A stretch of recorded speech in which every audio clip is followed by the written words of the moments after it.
ጠበቆች ለራሳቸው ቤት ሲገዙ እንደሌላው ቤት ገዢ አይደለም። እናንተም የሚከተሉትን ነጥቦች ሳታዩ ቤት እንዳትገዙ። ቆንጆ ቤት መግዛት ብቻውን በቂ አይደለም። ከቤቱ ጋር አብራችሁ ክስና ዕዳ እንዳትረከቡ የህግ ባለሙያዎች የሚያዩትን ወሳኝ ነጥቦች ይመልከቱ። የመጀመሪያው ወሳኝ ነጥብ የይዞታ ማረጋገጫ ካርታ መኖሩን ያረጋግጣሉ። ይሄ ብቻ በቂ አይደለም። ከፍርድ ቤት እገዳና ከተለያዩ ክሶች ነፃ መሆኑን ቼክ ያስደርጋሉ። በምን መልኩ ካላችሁኝ ቤቱ የሚገኝበት ክፍለ ከተማ ላይ መሬት አስተዳደር ሄደው ያረጋግጣሉ። ሁለተኛ የሊዝና የታክስ ክሊራንስ መኖሩን ቼክ ያደርጋሉ።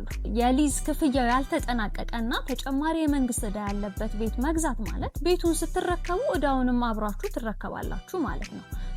የዚህ ክሊራንስ መኖሩን የህግ ባለሙያዎች ሳያረጋግጡ አይገዙም ማለት ነው። ሶስተኛው ነጥብ ደግሞ የሽያጭ ውሉን ያረጋግጣሉ።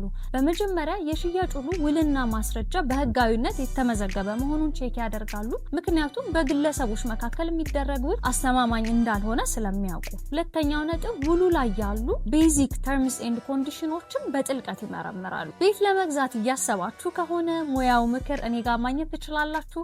ከታች ባለው ስልክ ይደውሉ።